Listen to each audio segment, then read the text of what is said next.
Kung sino pa yung Pilipino, siya pa yung mga hamak sa'yo at magpapahamak sa'yo. Yun ang masakit. Yan ang mentality ng Pilipinos abroad. Alam nyo yan. Hello guys! Sa mga nakaka-relate sa bidyong to, samahan nyo ako, panoorin natin to. You! Nagugutom na ako, girl. Sana okay ang pagkain dito sa JR's restaurant, no? Yeah. Let's see.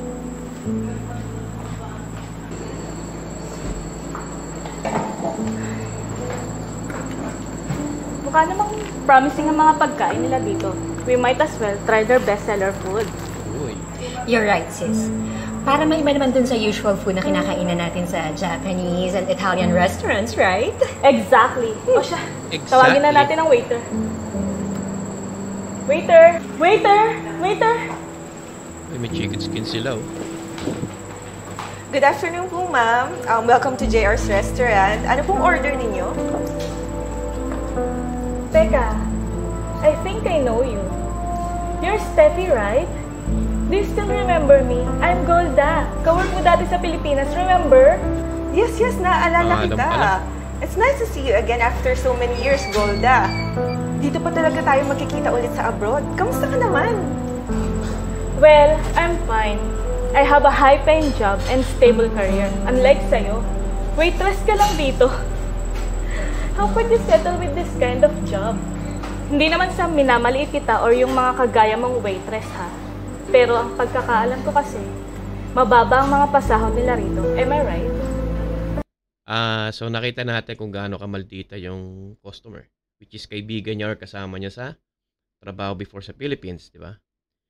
And the way na kinakausap siya nung coworker niya is para minamaliit siya. Diba? So, through abroad, danas ko yan. Karamihan, di ko nila lahat ha. Karamihan sa mga Pilipino kasi, alam nyo yan, na kung sino pa yung Pilipino ay nangahamak sa'yo dahil sa posisyon nila. Dahil din sa mataas ang sweldo nila. Ganon. Kasi mostly talaga, ang Pilipino, makakuha lang ng magandang posisyon na magkaroon lang ng malaki-laking sahod dito sa abroad, sa abroad. Nag-iiba ang ugali. Iba na tingin sa mga waiter, waitress, food server, anything na mababa ang sweldo. Isa sa mga maling ugali ng Pilipino yan, through abroad. Alam nyo yan. Pero sa nakikita ko to, iba yung tingin niya, napakataas ang lipad niya. Parang feeling niya ay nasa ibabaw na siya ng lahat na matataas na sahod. Parang ganon. So, panoorin natin mga tropa. Let's go. Okay lang naman. Ang importante naman, di ba, ay may trabaho ka. Teka, ano na nga pala ang orders nyo? Ano ka ba? Iniiba mo pa yung usapan. Yung order namin, makapaghihintay naman yan, di ba? At going back sa topic natin kanina, how could you settle with this kind of job? Girl, nasa abroad ka na. So you must have a nice job and not just a waitress. Matanong nga kita. Not just a waitress. Ang masasabi ko naman sa ganyang senaryo, no? Bihin na professionals ka sa Pilipinas and then nag-cross ka na through abroad, iba ang posisyon mo. Hindi mo hawak ang posisyon mo. Pera lang dun sa mga talagang titled. Pero sa mga ganitong klaseng tao, iba. Nag-abroad to para manghamak ng kapwa Pilipino. Ganon. Ganon lang ang nakikita ko. Panoorin natin. Kung sa sinasabi mo na mababa na sweldo, ano po ba sa tingin mo ang dahilan bakit hindi ako magiging proud sa trabaho ko? Tama, be proud of it. Well, simply because I don't see a career growth in this kind of job. Ooh. Did I answer your question right? Ito naman ang sasabihin ko dyan. Mostly sa mga nagsasucess at yung mga nagkakaroon ng sariling business abroad, mostly sa mga nagsasucess ay galing dun sa mga food server. Number 1, disclaimer lang number 1, Jollibee. Paano ko nasabing Jollibee? Kasi sa Jollibee, lahat ng mabigat na trabaho aabutin mo doon. Salute sa mga taga Jollibee, no? Napakagaling at napakabilis niyong kumilos. Kasi ako, since food server naman ako, nag-Burger King ako, I've worked there almost 8 years, no? Dito sa Qatar ng Burger King, pero hindi ako nag-fast food sa Pilipinas. So, proud din ako doon kasi Naranasan ko yun, no? At natapos ko yung ganong katagal na taon. Kasi lahat ng pressure nandyan. Pero sa gantong klaseng tao, either na social climber, yan ang mentality ng Pilipinos abroad. Alam nyo yan. Yung Pwede ko ibang na ba makuha Pilipino. ang orders nyo? Mag-isa lang kasi ako ngayon dito eh. Kasi baka mamaya dumami na yung mga customers. Okay, bigyan mo na lang kami ng good fortune nyo. Yung bestseller nyo, ha? Yun lang ba? Wala na ba kayong idadagdag? Magsasabi naman kami sa'yo in case we want to add our order. Wow. Okay, sige. Thank you. Alam mo, sis, ang rude mo dun sa waitress. Tama. Naloka ko sa mga sinabi mo, ha? Hindi ka naman masyadong imbiyana sa waitress na katulad niya, no? Totoo naman yung sinabi ko kanina, di ba? Tsaka nung katrabaho ko pa yun sa Pinas, talagang mabigat na yung dugo ko sa babae niya. At bakit naman, Aber? Huwag mo nang alamin. It's a long story. Marites ka din, no? Huy, curious lang, no? Marites agad. O Tama. bakit hindi ba? Whatever. Masarap pagkain nila dito, no? Mas mag-shopping tayo after. Oo, may malapit naman dyan. Ito na po ang order ninyo, ma'am. Ito po ang lapas bak choy Tapos at Choy. ang pansit. Pansit Bihon. Make sure na masarap to, ha? Wah, baka ano naman Hindi ito. ka magsisisi, yan talaga ang binabalik-balikan dito sa restaurant namin. May kailangan pa ba kayo? Oh, Han. Bakit ikaw na naman ang nag-asikaso sa mga customer natin? Nasaan sina Chris at Tom? Si Chris kasi may sakit kaya naka-sick leave ngayon. Si Tom naman, ayun, inutusan ko mag-deposit sa bangko. Kaya ako lang ngayon ang tao dito. Ahan, siya nga pala si Golda. Katrabaho ko dati sa Pilipinas. Pangalan pa lang, Golda. Nice to meet you, ladies. Welcome po dito sa restaurant namin. Enjoy your food. Kayo yung may-ari ng restaurant na to? Pahiya ka, Oo, men. bago pa lang itong restaurant namin na minimanage namin ng mister ko. Actually, kapag walang tao dito, ako talaga yung tumutulong. Mas maganda kasi kapag hands-on ka sa negosyo mo. And I enjoy Yan what ang I'm doing here. sinasabi ko. Kumikita ka na, nag-enjoy ka pa. Ang sinasabi. Oh, Shahan. Doon na muna ako sa cashier. Mayawan ko muna kayo, ladies, ha? Excuse me, enjoy your meal. Akala ko pa naman, waitress ka lang dito. Ikaw pala yung may-ari ng restaurant na to. Hindi ba halata kasi mukha akong waitress? But it's okay, I don't mind. Isa pa, customer kayo. And we welcome everyone here. Pero sana next time, try to be a little bit sensitive dito sa mga tao, especially sa mga nagtatrabaho ng marangal.